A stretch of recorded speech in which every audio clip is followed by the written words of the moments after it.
สุขสบายดีพ่อแม่พี่น้องFC เพียงเพลงสมองสมบรสุขุมสุขคนเนาะ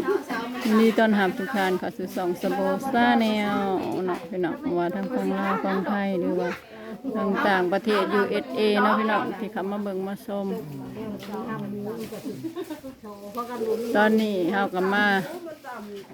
งานเฮือนดีป่าเน่าเนาะพี่น้องที่ได้เฮือนติดกันกับเฮือนสะโบพอสะโบนเป็นเสียชีวิตเมื่อวานนี่พี่น้องมาซอยวิอักเพิ่นเจนางพอใจสัมผัสเนี่ยขายทองบาทถ้าได้หารเจ้านะเอาเจนางพอใจกับขายคำแล้ววะเจนางตัวนี้ซื้อแต่ข่าว เดี๋ยวว่าเจนางพอใจเราบอกขายเจนางรับบ่ขายทองวะแล้วมีแต่ชื่ออย่างเดียวชื่อแต่ข่าวอย่างเดียวแล้วเช้าข่อยงงเลยเจนางพอใจยังเหรอบอกเขาถกว่าวันเขาคนนี้เขาโลว่าวัน4 โมงค่ะม่วนทุกท่านพักกันไปถ่ายยิงหน้าลุงชินเลยเลยค่ะผมพูดไปเนี่ยมาแล้วมือเจ้าหน้าวันนี้คนมาย่างระวังเด้อเอ้ยหมบไปเด้อเอ้ย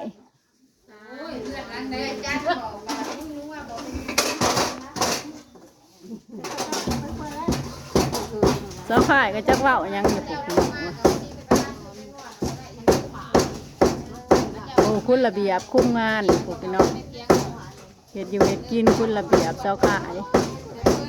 ข่าวนาทีคุมกำลังปรุงแต่งอาหารพี่น้องมีการดมเบิ่งอีกได้มีการดมเบิ่งอีกได้ตรวจเสกกักแน่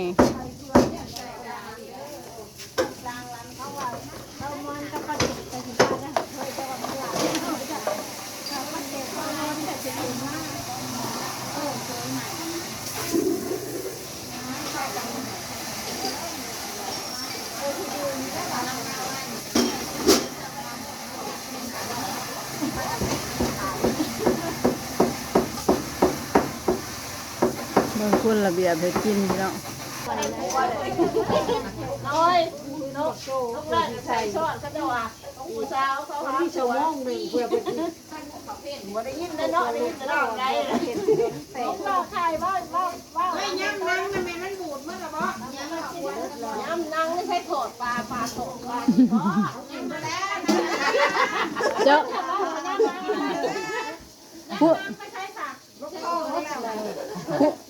คุณระเบียบเจ้าปุ้งแล้วบ่ปลาสิทอดนี่คุณระเบียบเจ้าข่ายปุ้งแล้วบ่เซฟมาหนึ่งนี่เซฟกระทะเหล็กบ่เข้มกระจาง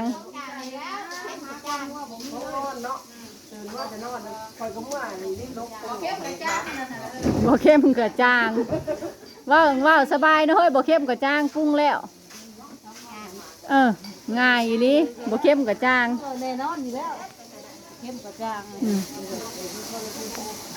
สะพินหันมาเปิดตัวบังดูอันผู้อยากได้ผัวน่ะสิหาผัวให้นี่ประกาศหาหนุ่มโสดนี่เลยสบายดีกำลังมันเสียทอดปลาอยู่เมวิไลเลยกระดำหน้าแล้วกระดำยังดำอยู่เด้อยังขาวอยู่ใส่อันนั้นให้นะเด้อซิวขาวเนี่ยใส่ฟิลเตอร์ให้ได้ตาโทรฟังเนี่ยพี่น้องให้ใส่ฟิลเตอร์ให้ผู้ใดข่อยดอกดำให้เข่าเมาฝรั่งสงสัยจะได้พัวฝรั่งได้ฝรั่งหมักได้ข่อยเห็นว่าภาษาลาวยังบ่รู้เรื่องได้พัวฝรั่งก็อย่าลืมหมู่ลืมผู้เด้อเฮ็ดว่ารวยกันได้เงินดอลลาร์ในห้วย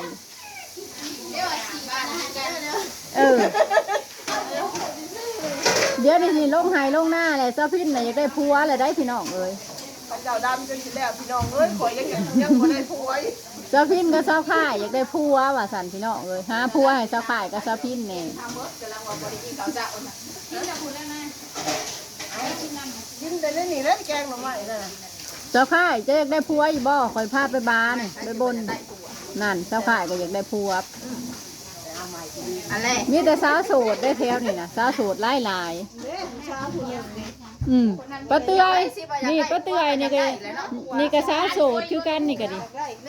นี่ก็ยังโดยสบายดีนี่ก็ แต่บ่ชด คุณนานป้าโต ชดแต่บ่ชดพี่น้องแล้ว โสดแต่บ่ ชดได้ลูก8กว่า12 ป้าโตใครสิเป็นคนที่13เนาะ เป็นคนที่13ผิดอีก เล่เข้ามาเล่เข้ามา เด้อผู้ที่13มาเล่เข้ามาเล่เข้ามาว่าผู้ที่13 ว่าอย่าเข้ากล้องบ่ได้พ่อแม่พี่น้องก็หน้าดำ นาเจ้าขาวอยู่ได้เจ้าขาว เด้เราเอวเราใส่ผิวบ่ นาบ่ได้ดำได้ขาวบ่สุคนน่ะนะเพิ่นเบิ่งเพิ่นเบิ่ง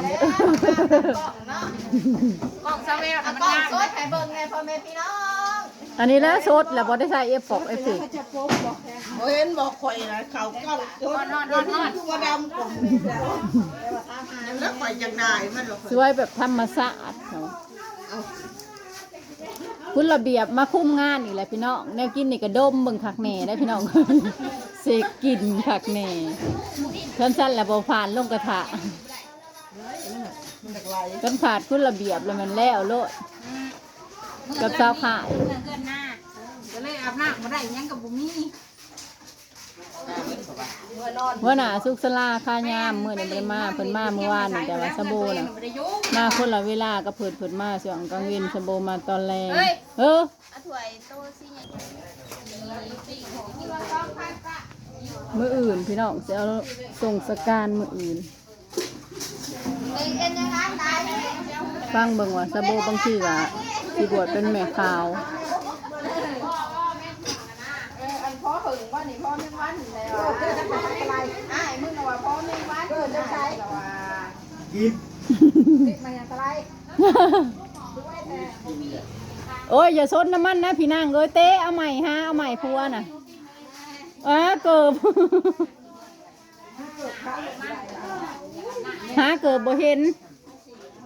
พัวเอาเกิบไปถิ่มพัวถือเกิบขาดบ่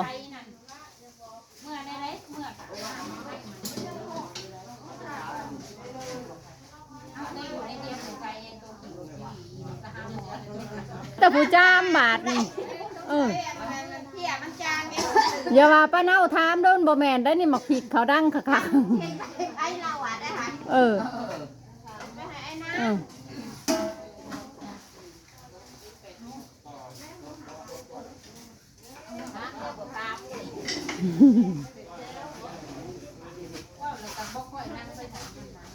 อะไรถ่ายกับเมื่อฮักกะมาเอาการเล่นแล้วก็ซ้อมปิดเมียน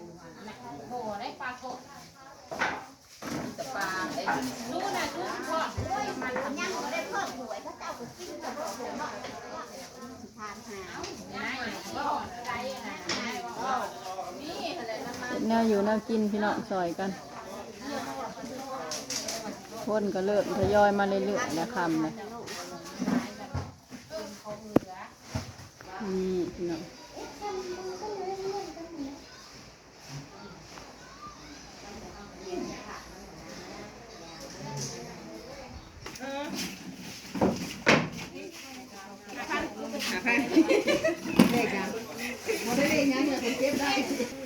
โอ้ยกระบาเพื่อยคอยไปล่างพักตากแดดผู้เดียวอยู่ปุ๊ใครคือไปล่างพักตากแดดผู้เดียวอยู่ปุ๊ ล่างเดียวจะไปคนใดมันโดนอันนั้น เป็นไรเฮ้ยแจวเพียมึงนะเฮ้ยแจวเพียมึงนะแซ่บอยู่บ่เฮ้ย รักแซ่บบ่แซ่บเฮ้ยคนบีใส่ช่องบ่วง3บ่วง ปลาโทสัมสิคมอำลำเนาะสัมสิคมอำล บอกพ่อกับบ่พ่อตับหวานเฮ้ยอันมึงว่ามึงสิกินปลากูหั่นใดกูว่าสิกินปลามันเกิดมาไว้ ำก้อยให้ไพ่น่ะนะเออ ทำได้ดิ วันตอมละล่ะเอาลงนี่หันนี่ไม่วันตอม ผู้ชายกับบลายเนาะหมดเท่านั้นบอกพูดให้เขาเป็นแดง ไปเบิ่งทางนั้นก่อนเนาะ แสบมา ซอยจุเป็นทางขา แดงเสร็จแล้วนี่ตั้งหาอยู่ ทางนี้ซอยสิ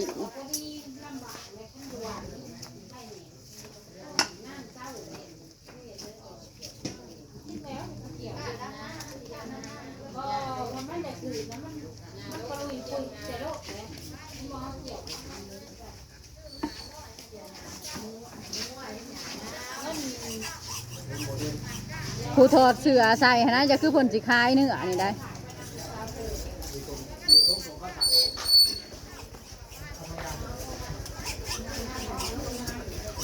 แม่น้องจันพี่น้อง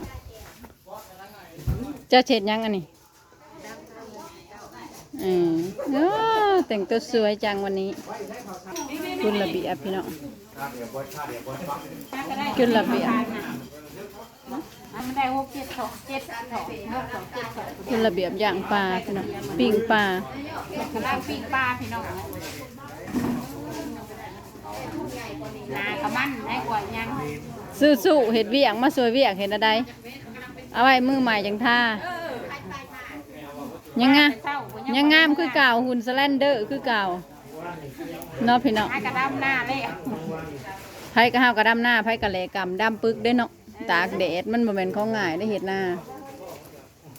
เจ้ายังดีได้หนาจะบริด ดำมันน่ะแล้ว ำธรรมดาขับลงน้อยหนึ่ง มันสิดำได้ที่มันบ่ได้ถอนตีนลงให้หน้านี่ เจะมีแต่จ้างเขาว่าคุณระเบียบจ้างเป็นว่าคุณระเบียบจ้างจน ไม่ร้ายหนึ่งได้ห้ากระดำอีก4 5 มื้อจังได้เลย เจ้าจ้างได้คนจะคน ได้บางเถื่อก็ได้4บางเถื่อก็ได้3 เอาคือว่าเจ้าประกาศเอา15 คนมื้อนะเขาบอกไปเออ ตัวปลาแห้งๆนะมันหนาว